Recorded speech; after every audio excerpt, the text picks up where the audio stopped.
Good morning friends. आज हम देखेंगे भारत का भूगोल, भारत का सामान्य परिचय। तो भारत के बारे में बहुत जानकारी आप लोगों ने कई जगहों से पढ़ी होगी, एक बार हमारे साथ भी पढ़िए। चलिए देखते हैं। पहले भारत के बारे में इम्पोर्टेंट क्या है। भारत, हमारा देश भारत अपने भूगोल और इतिहास दोनों के संदर्भ में महान है। इसका आकार इतना विस्तृत है कि प्रायः इसे उपमहाद्वीप की संज्ञा दी जाती है और एशिया महाद्वीप का एक भाग है, पर स्वयं एक महाद्वीप भी दिखता है।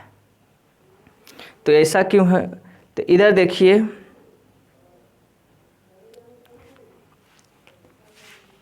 इसमें कारण यह है कि ऊपर से तो श्रृंखला पर्वतीय श्रृंखला है और नीचे से तीनों साइड से जल से घिरे होने के कारण ऐसा भूभाग जो पर्वतों से साइड से भी घिरा रहे और तीन साइड से जल से भी घिरा रहे, तो हम इसको संज्ञा देते हैं उपमहाद्वीप। उपमहाद्वीप की संज्ञा देते हैं। और नीचे वाले को हम कहते हैं प्रायद्वीप, तो नीचे से प्रायद्वीप। तो इसीलिए भारत एक उपमहाद्वीप है और साथ ही साथ महाद्वीप की तरह दिखता है, तो एशिया का भाग है। चलिए देखते हैं इसमें क्या क्या देखना है आपको। भारत है, सबसे पहले आपको देखना है कि भारत का विश्व में स्थान, भारत में विश्व का स्थान कौन सा है, क्या स्थान आता है। अवस्थिति एवं विस्तार, इसके बाद आपको देखना है भारत के बारे में अवस्थिति एवं विस्तार। इसके बाद क्या देखना है कि भारत एवं कर्क रेखा, क्या सापेक्ष दिखता है भारत और कर्क रेखा। भारत के सीमावर्ती पड़ोसी देश, इसको देखना है।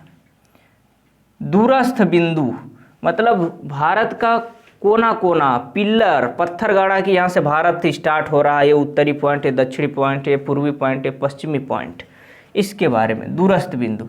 भारतीय मानक समय, इन सब की जानकारी लेंगे।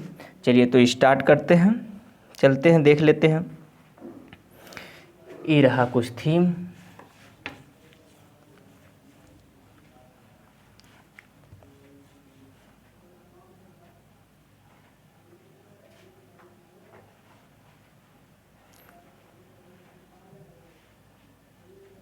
चलिए देखते हैं। तो विश्व में भारत का स्थान तो देख लेते हैं। तो क्षेत्रफल की दृष्टि से 7वां स्थान है। विश्व में क्षेत्रफल की दृष्टि से 7वां स्थान है। तो फर्स्ट नंबर को याद आ रहा होगा कि फर्स्ट नंबर पे कौन है। तो फर्स्ट नंबर पे रूस, सेकेंड नंबर पे कनाडा, थर्ड नंबर पे यूएसए, फोर्थ नंबर पे चीन, 5 नंबर पे ब्राज़ील, 6 नंबर पे ऑस्ट्रेलिया और 7 नंबर पे भारत और 8वां नंबर पे अर्जेंटीना आता है। तो 7वां स्थान है भारत का क्षेत्रफल में।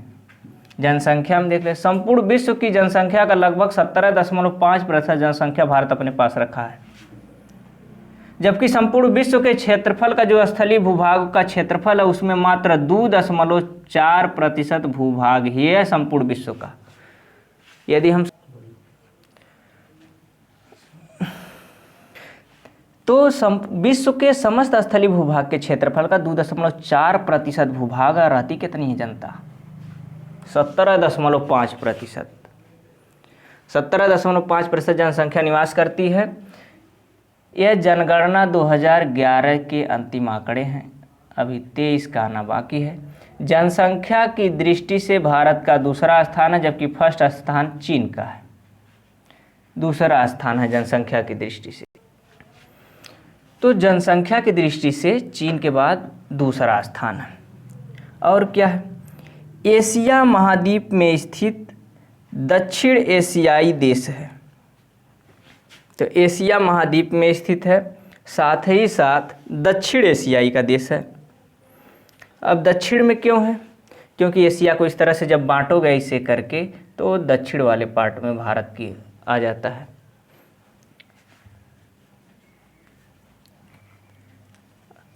नोट क्या करना है यहाँ से आंकड़ों में?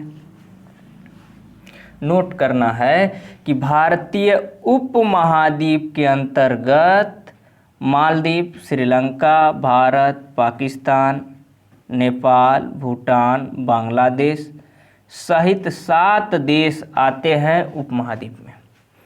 यदि उपमहाद्वीप की बात किया जाए, जो इस तरह से ट्रायंगुलर शेप है, इस तरह से इधर जाएंगे, इधर 3 साइड जल घेर लेंगे, तो यहाँ श्रीलंका आ जाएगा, यहाँ मालदीव आ जाएगा, यहाँ पाकिस्तान आ जाएगा, यहाँ नेपाल आ जाएगा, यहाँ भूटान आ जाएगा, यहाँ बांग्लादेश आ जाएगा, और एक भारत तो खुद ही है। तो 1 2 3 4 5 6 7, तो ये 7 देश उपमहाद्वीप के भाग हैं। तो उसमें से भारत भी एक उपमहाद्वीप का भाग है। चलिए आगे देखते हैं।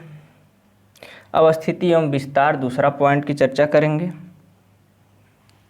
अवस्थिति एवं विस्तार, तो भारत का अवस्थिति एवं विस्तार उत्तर में हिमालय पर्वत, उत्तर पश्चिम में हिंदू कुश व सुलेमान पर्वत श्रेणी, उत्तर पूर्व में पूर्वांचल की पहाड़ियां तथा दक्षिण में हिंद महासागर तक सीमांकित है ये क्षेत्र। साथ ही साथ अक्षांशीय एवं देशांतरी विस्तार की दृष्टि से क्रमशः उत्तरी गोलार्ध प्लस पूर्वी गोलार्ध में स्थित है। अक्षांश की दृष्टि से उत्तरी गोलार्ध में है, देशांतर की दृष्टि से पूर्वी गोलार्ध में है। तो अक्षांश किसे कहते हैं? ऐसी रेखा जो पश्चिम से पूर्व की ओर खींची जाती है उसे अक्षांश रेखा कहते हैं। और देशांतर रेखा किसे कहते हैं? उत्तरी ध्रुव से दक्षिणी ध्रुव को मिलाकर खींची जाने वाली काल्पनिक रेखा को देशांतर रेखा कहते हैं। तो उसी के बारे में चर्चा करेंगे। तो देख लेते हैं पहले विस्तार। भारत का उत्तर से दक्षिण का जो विस्तार है 3214 किलोमीटर। पूरब से पश्चिम का जो विस्तार है 2933 किलोमीटर। कुल क्षेत्रफल 32,87,263 वर्ग किलोमीटर। चलिए एक बार मैप पर आते हैं। एक बार मैप पर आए, चलिए देखिए इधर, यदि हम यहाँ से ऐसे करके आते हैं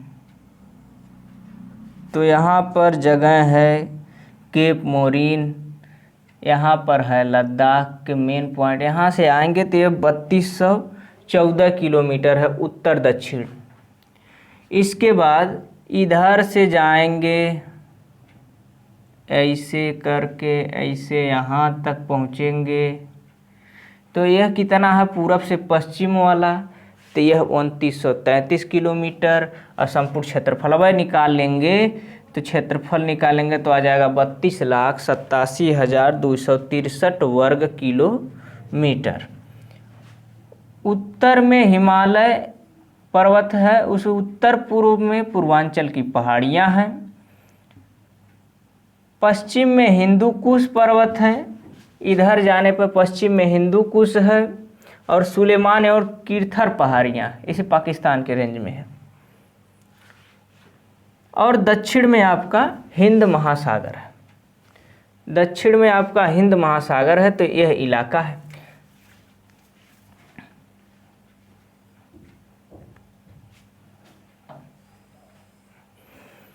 और क्या देखना है?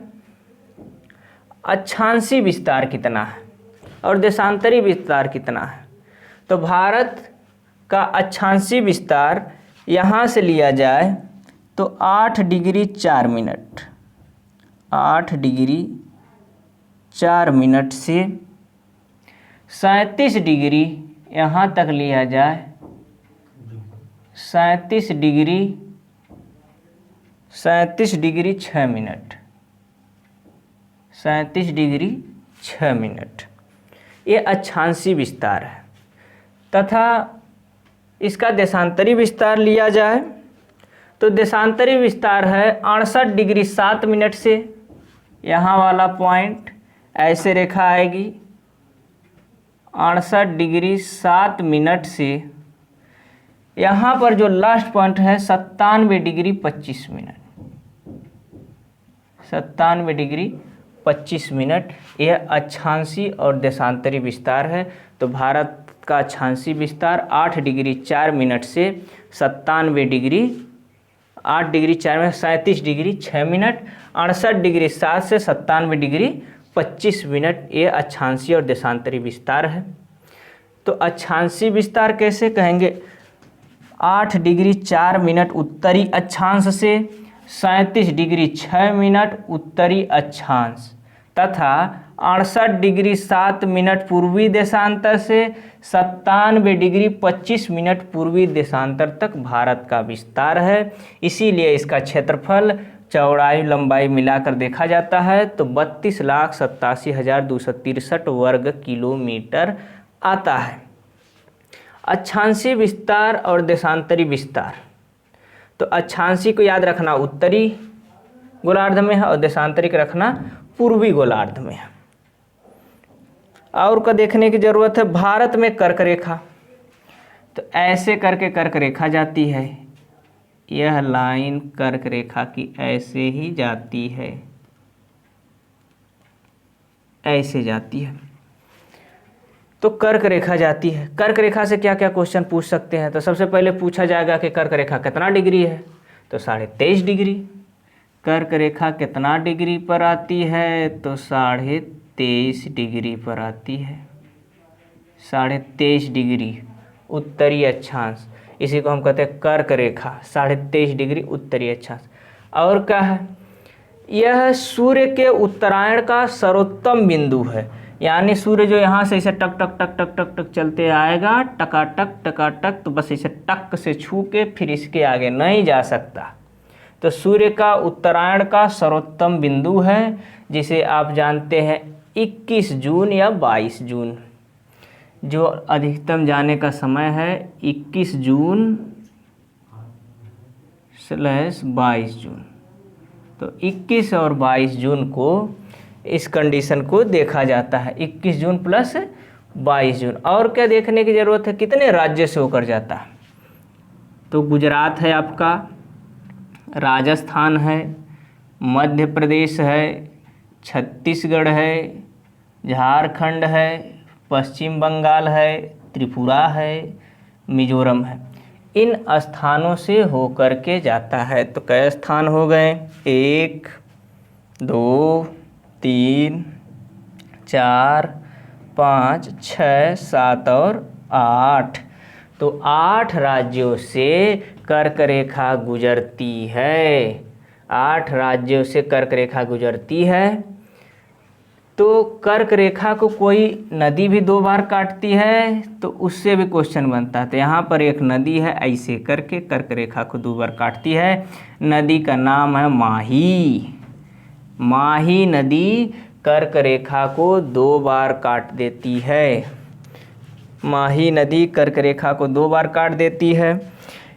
इधर से नीचे वाले भाग को, कर्क रेखा से नीचे वाले भाग को हम कहते हैं उष्णकटिबंध। हम इसे कहते हैं उष्ण कटिबंध। हम इसको कहते हैं उष्ण कटिबंध। कर्क रेखा से ऊपर वाले भाग को हम इसे कहते हैं उपोष्ण कटिबंध। उपोष्ण कटिबंध। ऊपर वाले को उपोष्ण कटिबंध कहते हैं, नीचे वाले को उष्ण कटिबंध कहते हैं। तो इतनी सारी जानकारी दी जा रही है आपको। आगे देख लेते हैं।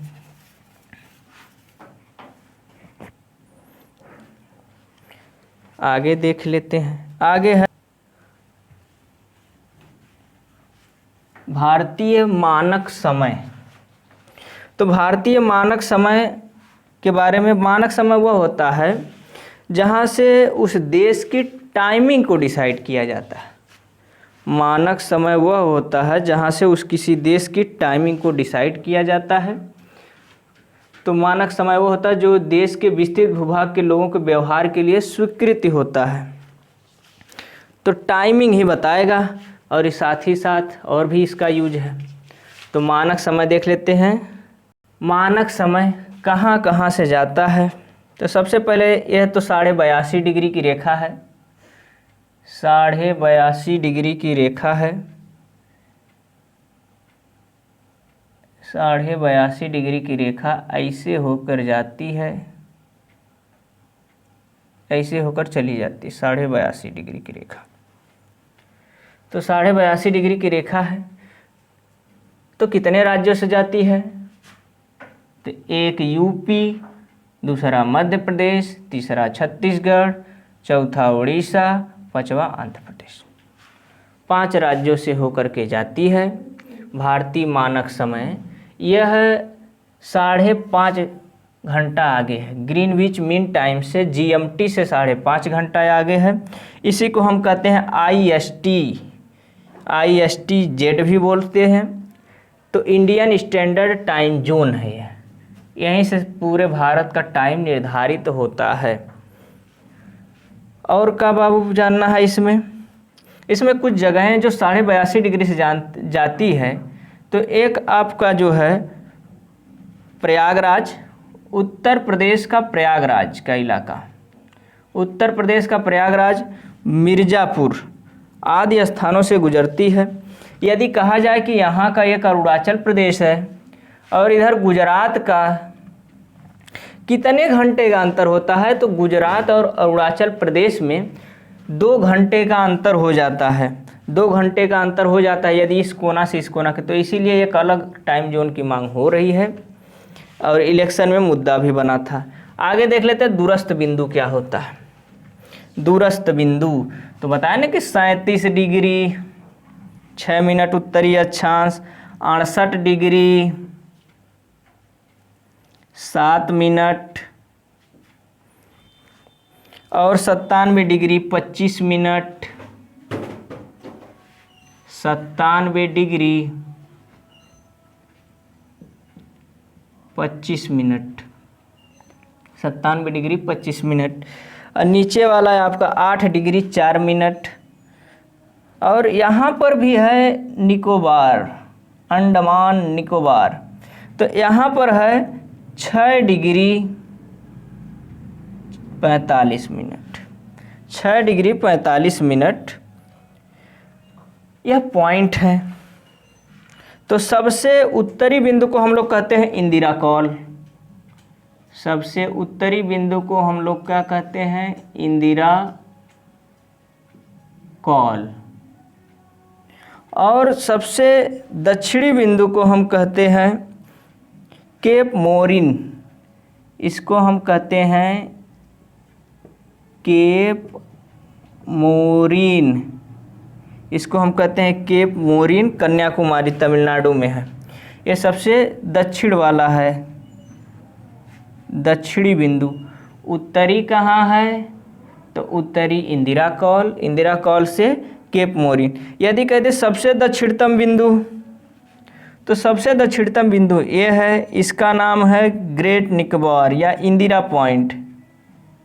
तो इंदिरा पॉइंट,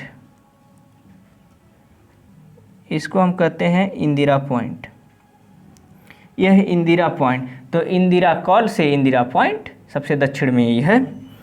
और क्या एक जगह है, ये जो 68 डिग्री 7 मिनट है, इसको हम लोग कहते हैं गोरमोता, गोरमोता या गुहार मोता, गुहार मोता। जो यहाँ पर है किबथू है, अरुणाचल प्रदेश में जो यहाँ लास्ट है वह है किबथू। तो यह पॉइंट रहे आपके दूरस्थ पॉइंट। और क्या जान लेना है आपको? तो दक्षिण वाला जो पॉइंट है, राज्यों एवं संघ केंद्र शासित सर्वाधिक दूर स्थित है, वह है अंडमान निकोबार, यानी मुख्य भूमि से सर्वाधिक दूरी पर स्थित एक केंद्र शासित प्रदेश है जिसका नाम है अंडमान निकोबार द्वीप समूह। अब बात आती है भारत के पड़ोसी देशों की। देख लेते हैं भारत के पड़ोसी कौन कौन से हैं। तो भारत के स्थलीय सीमा की अगर बात किया जाए तो यहाँ से ऐसे चलते चलते ऐसे ये चले जा रहे हैं, ऐसे चलते चलते यहाँ तक पूरा इस तरह से स्थलीय भाग है, जबकि नीचे समुंदर दिख ही रहा है, नीचे वाला समुंदर है। तो स्थल सीमा की जो लंबाई है वो 15,106 किलोमीटर है, 15,106 15,106 किलोमीटर, 15,106 किलोमीटर यह स्थल सीमा की लंबाई है। यदि इसके तटों सहित, द्वीपों सहित तट की बात किया जाए तो 7,516, यदि द्वीपों सहित बात किया जाए तो 7,516.6 किलोमीटर, 7,516.6 किलोमीटर। यदि कहा जाए कि द्वीप नहीं चाहिए तो 6100 किलोमीटर, यानी द्वीपों को हटाएंगे, केवल मुख्य भूमि का लेंगे तो 6100 किलोमीटर भूमि है जली वाली। तो जली सीमा जो है 6100, यदि द्वीपों सहित किया जाए 7,516 हो जाती है। अब देख लीजिए उत्तर में कौन कौन से देश स्थित हैं। तो उत्तर की बात किया जाए तो उत्तर इधर है, तो इधर नेपाल है आपका। उत्तर की बात किया जाए तो यहाँ पर नेपाल है, यहाँ चीन है, ये उत्तर में ही तो है। यदि कह दिया जाए उत्तर पश्चिम तो थोड़ा सा हिस्सा यहाँ पर लग जाता है, इसको हम कहते हैं अफगानिस्तान, इसको हम लोग कहते हैं अफगानिस्तान। तो यह क्या है, यह नॉर्थ वेस्ट, तो उत्तर पश्चिम की साइड है। और क्या देखेंगे, पश्चिम में कौन है तो पाकिस्तान है, ये पाकिस्तान। और पूर्व की बात किया जाए तो बांग्लादेश है प्लस म्यांमार है, ये पूर्व में ही तो है भारत के। दक्षिण की बात कर लिया जाए और उत्तर पूर्व में एक देश है, इसका नाम भूटान, इसको कहेंगे नॉर्थ ईस्ट में कौन है तो भूटान है। यदि दक्षिण की बात किया जाए तो श्रीलंका है और मालदीव है नीचे। तो ये भारत के पड़ोसी देश हैं जिनसे समझौता रहे कि ट्रेड में दुश्मनी न हो। यदि किसी देश में दुश्मनी हो जाती है तो हमको महंगा पड़ सकता है, क्योंकि यदि हमारी पाकिस्तान से दुश्मनी है तो टैक्स हमको देना पड़ता है, ज़्यादा टैक्स देना पड़ता है। यदि समझौता रहेगा तो कम टैक्स पे ही भारत में सामान आ सकता है और सिल्क रोड पे पहुंच भी सकता है। इसीलिए हम लोग इस चाइना से दुश्मनी नहीं करते हैं, इसीलिए किसी से जबरी झगड़ा नहीं करते हैं भारत वाले। अब देख लेते हैं सबसे लंबी सीमा बांग्लादेश वाला जो है, यहाँ से ऐसे करके ऐसे बांग्लादेश की भारत से सबसे लंबी सीमा लगती है। कितना है 4,096.7 किलोमीटर, 4,096.7 किलोमीटर। चीन से वहीं लगता है 3,488, पाकिस्तान से लगता है 3,323, पाकिस्तान से लगता है 3,323, नेपाल से लगता है 1,751। वहीं भूटान की बात किया जाए तो भूटान, म्यांमार, अफगानिस्तान से भी लगता है। तो म्यांमार वाले इलाके में, म्यांमार में 1,643, भूटान की बात किया जाए तो 699, अफगानिस्तान की बात किया जाए तो 106 किलोमीटर की तट रेखा लगती है। भारत कुल 15,106 किलोमीटर, 106.7 किलोमीटर की रेखा पूरे अन्य देशों से सीमा साझा करता है। ये तो स्थल सीमा की लंबाई है। स्थल सीमा पे इतने देश हैं जिनसे हम लोग सीमा साझा करते हैं। तो इसमें अब किस देश के साथ कौन सी सीमा लगती है, यह पॉइंट का क्वेश्चन बनता है। तो एक सीमा है रेड क्लिफ, तो रेड क्लिफ भारत और पाकिस्तान के बीच लगती है। एक व्यक्ति था रेड क्लिफ नाम का, उसी ने सीमा को खींच दिया, सब पुलिस चौकियों को पकड़ा, मिला के खींच दिया। एक है मैक मोहन, ये चीन से लगती है। डूरंड रेखा किससे लगती है? तो भारत और अफगानिस्तान तथा अब इस समय वर्तमान में पाकिस्तान और अफगानिस्तान के बीच ये डूरंड रेखा लगती है। तो उम्मीद है सेशन अच्छा रहा होगा। तो ऐसा ही भारत का भूभाग तो बहुत बड़ा है, 32,87,263 वर्ग किलोमीटर भारत का क्षेत्रफल है, लेकिन जनता बहुत है। तो कोई कहे कि भारत माता की जय नहीं बोलनी चाहिए। अरे गधों, गर्व करो भारत माँ पे कि तुम इतने बड़े भूभाग के मालिक हो और वही मिट्टी तुमको पाल पोस के बड़ा कर रही है। तो उस मिट्टी का कदर करना सीखो। माँ कितनों भी टूटी फूटी हो, माँ माँ होती है, तो माँ की कदर करना सीखिए। तो धन्यवाद। चलिए नेक्स्ट सेशन में मुलाकात होगी।